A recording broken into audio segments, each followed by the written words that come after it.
آج جوان ہو گیا تسلیم نہیں کر رہا، بہت کم، والدین کی اطاعت اور ان کے احسانات بھول گئے، ماں کے اور والد کے۔ لیکن اللہ تعالیٰ نے یہ انسان کو اس طرح جو تربیت سے پیدا فرمایا، آہستہ آہستہ کمال تک پہنچایا، اس میں حکمت یہ ہے کہ اپنے والدین کے احسانات کو جانے اور خدمت کرے اور اطاعت بجا لائے، شکریہ ادا کرے۔ یہ اللہ تعالیٰ کی حکمتیں ہیں۔ اب اسی پر فرمایا فَاعْبُدُوهُ، پس اللہ کی عبادت کرو۔ فَاعْبُدُوهُ امر کا صیغہ ہے، اللہ کی عبادت بجا لاؤ۔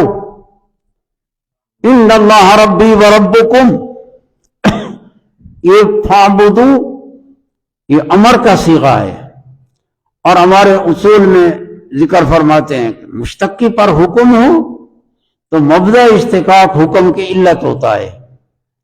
یہ رب، ربکم، ربکم یہ مشتقی ہے، مشتقی علم اشتقاق یعنی کلمے سے دوسرا کلمہ بنتا ہے، تو تربیت سے رب نکلا، یہ کلمہ بنا، یہ کلمہ لفظ یہ تربیت سے نکلا اور مشتقی ہے۔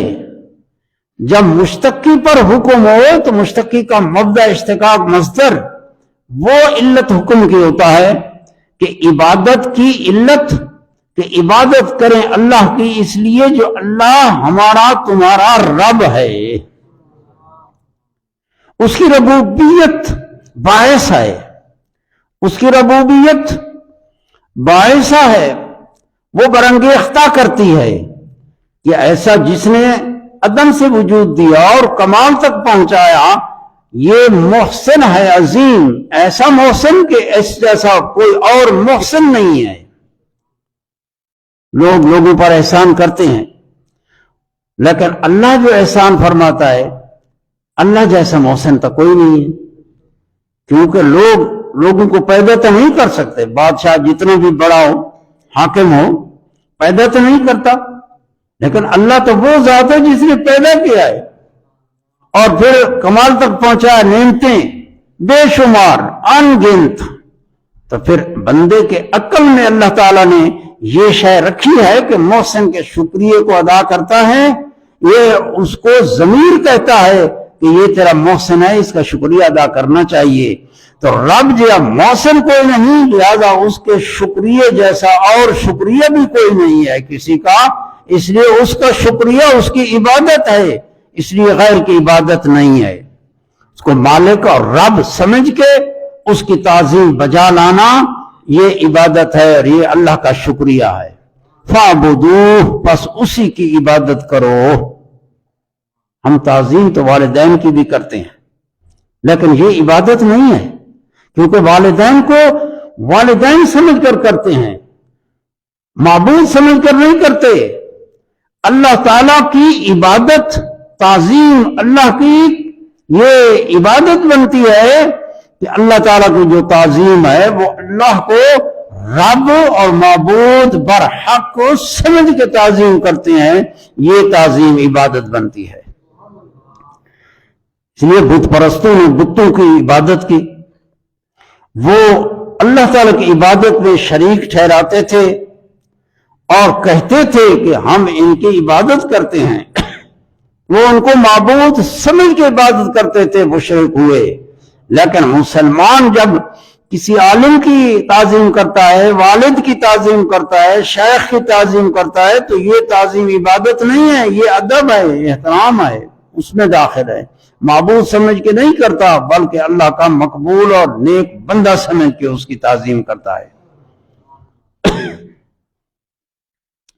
اللہ تعالیٰ سمجھنے کی توفیق عطا فرمائے۔ فَاعْبُدُوهُ هَذَا صِرَاطٌ مُسْتَقِيمٌ، اللہ فرماتا ہے یہ صراط مستقیم ہے۔ صراط کا معنی راستہ، مستقیم کا معنی سیدھا، یہ سیدھا راستہ ہے۔ اشارہ کس کی طرف ہے؟ اشارہ ہاذا کا، ہاذا اسم اشارہ۔ جب عرب اشارہ کرتے تھے ہاذا، اللہ فرماتے ہیں ہاذا، تو ما قبل کلام نے اس کا مشار الیہ جس کی طرف اشارہ فرمایا اللہ جل شانہ نے، یہ جس کا ذکر پیچھے آ چکا ہے وہ ذکر یہ آ چکا جو فرمایا ما کان للہ ان یتخذ من ولد سبحانہ، اور دوسرا ان اللہ ربی وربکم فاعبدوہ، یہ، اور پھر فرمایا ھذا صراط مستقیم،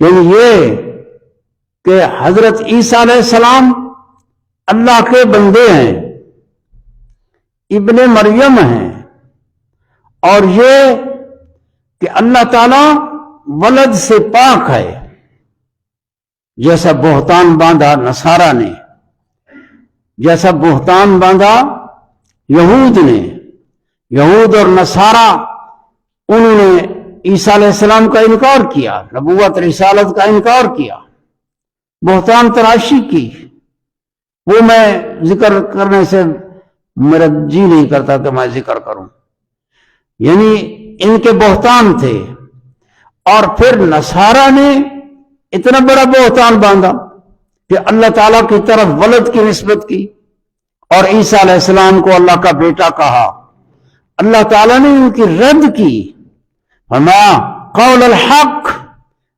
ذالک عیسیٰ ابن مریم، قول الحق یہ حق ہے، فرمایا اللہ کی توحید یہ حق ہے، اللہ کی تنزیہ کہ اللہ ولد سے پاک ہے، صاحبہ سے پاک ہے، عیبوں سے پاک ہے، یہ فرمایا یہ صراط المستقیم ہے، یہ اعتقاد توحید، اللہ کی تنزیہ، عیسیٰ علیہ السلام کی عبودیت اور رسالت، اللہ کے خاص بندے، اس کے ساتھ وہی عقیدہ جو قرآن نے بیان فرمایا ہے وہی عقیدہ رکھنا، ھذا صراط مستقیم، یہ سیدھی راہ ہے،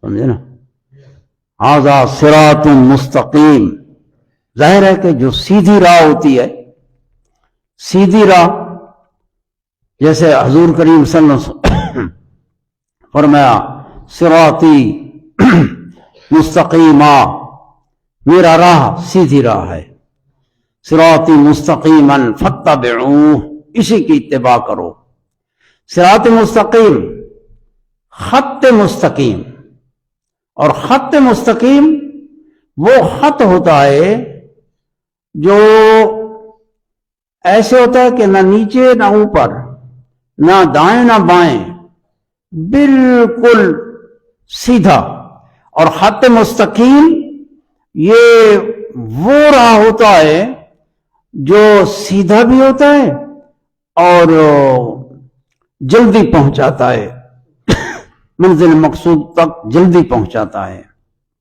وہ سیدھی راہ ہوتی ہے، دوسرے راہ ٹیڑھے ہو جاتے ہیں، اگرچہ پہنچا بھی ہو تو گمراہی کا خطرہ ہوتا ہے، وہ صراط مستقیم ہے، وسط ہے، وسط درمیان، کہ اس راہ پر چلنے والا سالک گمراہ نہیں ہوتا، یہ راہ اس کو منزل مقصود تک پہنچائے گا، منزل مقصود وہ جنت الفردوس، جنت ہے، جنت میں پہنچے گا، اس جنت میں اسے سب کچھ حاصل ہوگا، اللہ کا لقاء دیدار بھی ادھر ہی ہوگا، اس کے لیے یعنی دیکھنے والے کے لیے جنت جگہ ہے، جو اللہ کا دیدار اس مقام پر اسے ہوگا، تو اللہ تعالیٰ نے ھذا صراط مستقیم فاختلف الاحزاب من بینہم، فرمایا پس اختلاف کیا احزاب نے، احزاب یعنی جماعتوں نے، گروہوں نے اختلاف کیا، اللہ فرماتا ہے گروہوں نے اختلاف کیا، من بینہم اپنے درمیان، من بین ایدیہم، بینا یہ اشار ہو رہا ہے کہ یہ اختلاف جو ان کے درمیان تھا نا، بس اختلاف انہی کے بیچ رہا، اس سے باہر نہیں ہوا، انہیں کے اندر رہا۔ یہ احزاب کون تھے؟ بعض نے کہا احزاب یہود اور نصارہ تھے۔ اللہ پاک نے فرمایا یہ صراط مستقیم ہے، یہ منشا تھا اتباع کا کہ ایمان لے آتے، لیکن ان پر اثر نہ ہوا۔ فرمایا فاختلف الاحزاب، فا ہے ترتیب کی، ما بعد ما قبل پر مترتب ہے، جیسے معلول علت پر مترتب ہوتا ہے۔ اب پہلے ما قبل وہ منشا اس کا تھا کہ ایمان لے آتے اور صراط مستقیم کو اختیار کرتے۔ فرمایا صراط مستقیم یہ ہے، لیکن ان گروہوں نے اختلاف کیا، یہود نصارہ من بین، یہودیوں نے ایک ٹیڑھا راہ اختیار کیا اور نصارہ نے دوسرا ٹیڑھا راہ اختیار کیا۔ یہ آپس میں اختلاف میں پڑ گئے۔ یہودی بالکل تفرید کی طرف چلے گئے کہ حضرت عیسیٰ علیہ السلام کی رسالت کا انکار کیا، اور نصارہ نے اتنا غلو کیا کہ حضرت عیسیٰ علیہ السلام کو الہ، معبود اور خدا اور ابن اللہ کہا۔ ان کے تین گروہ ہو گئے تھے، بعض ابن اللہ کہتے تھے، بعض الہ کہتے تھے، بعض ثالث و ثلاثہ کے قائل تھے، الہ تین ہیں، ان تینوں میں تیسرا عیسیٰ علیہ السلام ہے۔ حضرت مریم کو بھی الہ مانتے، اللہ کو الہ، مریم بھی الہ، عیسیٰ علیہ السلام بھی الہ، پھر یہ تین مجموعہ یہ خدا۔ تو اللہ پاک نے فرمایا وَلَا تَقُولُوا ثَالِثُ ثَلَاثَةٍ انتہوا خَيْرًا لَكُمْ، یہ نہ کہو ثالث و ثلاثہ کہ عیسیٰ علیہ السلام تیسرا خدا ہے، تین کا تین میں سے تیسرا، انتہو رک جاؤ، خیر لکم یہ تمہارے لیے خیر ہو، بہتر ہو۔ فرمایا فوائل للذین کفروا، فرمایا پس ویل ہے، ویل ہلاکت، للذین کفروا ان لوگوں کے لیے جنہوں نے کفر کیا، انکار کیا، من مشہد یوم عظیم، یہ کفر کا ذکر فرمایا تو جنہوں نے اختلاف کیا احزاب من بینہم، یہ تصریح ہے کہ وہ کفار ہیں، یہود بھی اور نصارہ بھی۔ فوائل للذین کفروا، تو ان کے لیے ویل اور ہلاکت ہے،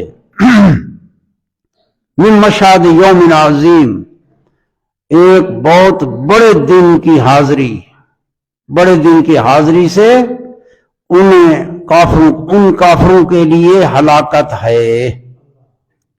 بڑے دن کی حاضری، یوم عظیم، من مشہد یوم عظیم، یہ قیامت کا دن ہے، یہ یوم عظیم ہے کہ حساب کتاب کا دن ہے، یہ حسرت کا دن ہے، اور بہت بڑا ہولناک اور بہت بڑا عذاب والا دن ہے، سختی والا دن ہے۔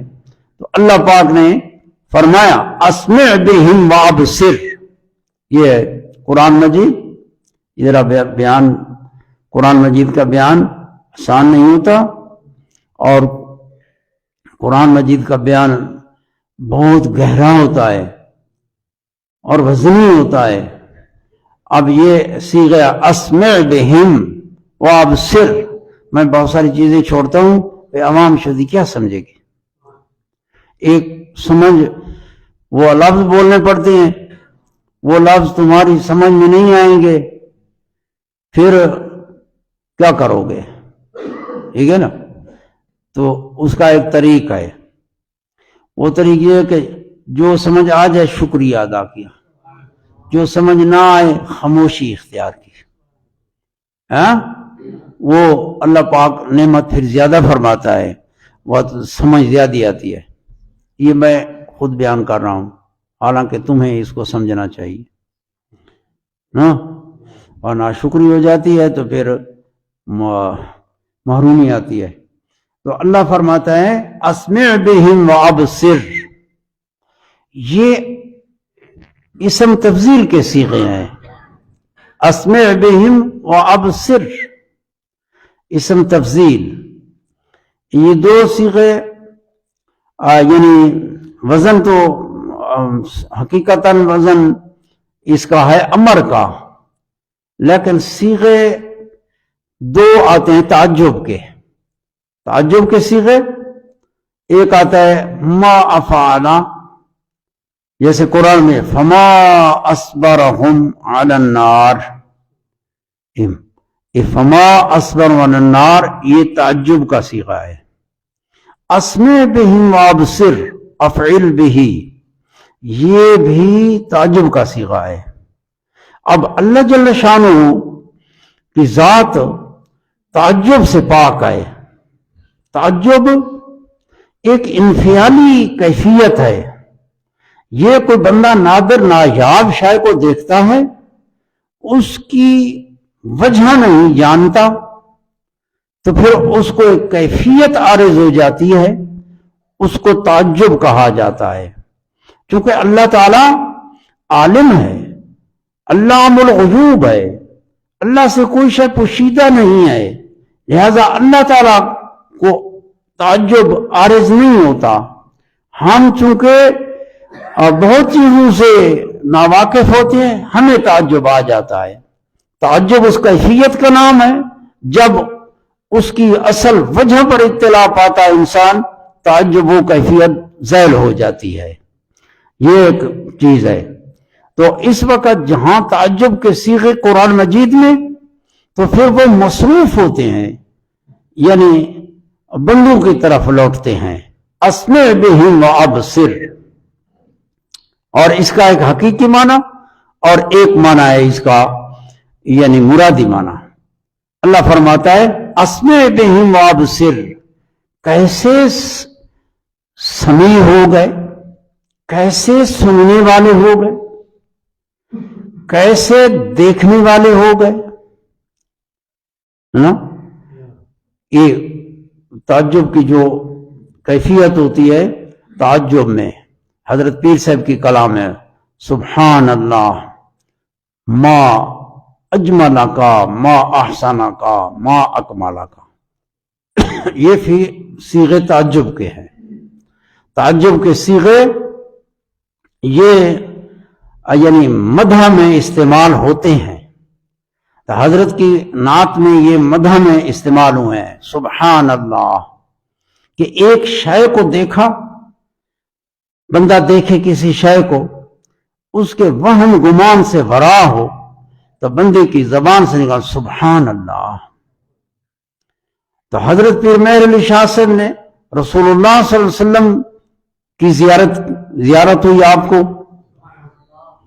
اور آپ نے زیارت کی تو بہت حسن ظاہر ہوا، تو آپ کی زبان پر جاری ہوا سبحان اللہ ما اجملا کا، ایک آپ خطاب کی ہے، صیغہ فعل تعجب کا ہے کہ کیسے جمال والے ہیں آپ، یعنی تعجب کے یہ کوئی آدھے کیسا جمال ہے، ایک حیرت میں آ کے کیسا کمال ہے، کیسا حسن ہے۔ ایک ناوی تھا اور ناوی کی بیٹی تھی، وہ بھی نحو کا علم جانتی تھی، تو اس نے کہا کہ وہ کہنے لگی کہ یہ ستارے جو ہیں یہ کیسے چمکدار ہیں، کیسے حسین ہیں، آسمان۔ وہ تو باپ سے کہنے لگی ما احسن السما ما احسن السما، تو باپ نے سمجھا بھئی یہ کیا کر رہی ہے، سوال کر رہی ہے، تو باپ نے کہا النجوم، بھئی وہ پوچھ رہی ہے کہ آسمان کو کس شے نے اتنا حسن دیا ہے، تو وہ جواب دیتے النجوم، ستاروں نے دیا ہے۔ وہ بیٹی کہتی ہے ابو میں تعجب کر رہی ہوں، سوال نہیں کر رہی۔ اس نے کہا بیٹی جب تعجب کر رہی ہے تو پھر اس کا انداز اور ہے، تو جب صیغہ بولے تو آنکھوں کو کھولے اور ماں کو لمبا کرے، تو کہے ما احسن السماء، تاکہ سننے والے کو، دیکھنے والے کو پتہ چلے بھی یہ تعجب کر رہی ہے، ورنہ وہ استفہامیہ، ما استفہامیہ بھی ہوتی ہے تو وہ سمجھے نہ سمجھے گا یہ میرے سے استفہام کر رہی ہے، پوچھ رہی ہے، حالانکہ تعجب کا اظہار۔ تو یہاں اسمع بہم وابصر، یہ تعجب ہے کہ قیامت کا دن ہوگا، آج یہ لوگ ڈورے بھی ہیں، اندھے بھی ہیں، جب قیامت کا دن ہوگا پھر ان کی آنکھیں بھی تیز، دید بھی تیز ہوگی، سنوائی بھی تیز ہوگی۔ اے سننے والے پھر تو تعجب کر ان کے اوپر کہ کیسے ان کی سماعت تیز ہو گئی ہے، کیسے ان کی نظریں تیز ہو گئی ہیں۔ فَبَصَرُكَ الْيَوْمَ حَدِيدٌ، ان کی آنکھیں بہت تیز ہو جائیں گی، پھر تو جب دیکھے گا تو تعجب کرے اس وقت۔ لیکن آج اندھے بھی ہیں تو ڈورے بھی ہیں، اندھے ہیں اللہ کی نشانیاں دیکھنے سے، ڈورے ہیں حق سننے سے، بس ایک ہی تکبر اور ایک ہی انکار پر مصر ہیں۔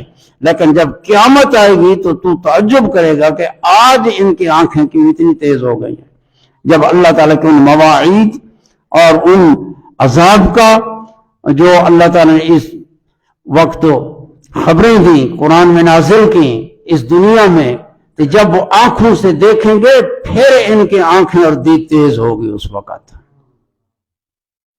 اسمع بہم وابصر یوم یأتوننا، جس دن یہ ہمارے پاس آئیں گے، قیامت کے دن۔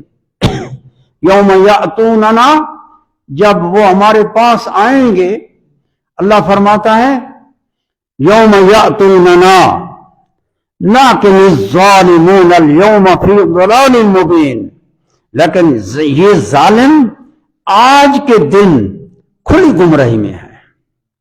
یہ انہی کا ذکر آ رہا ہے، یا یہود و نصارہ جس کا پیچھے ذکر ہے، اور یا یہود، نصارہ اور مشرکین اور تمام کفار۔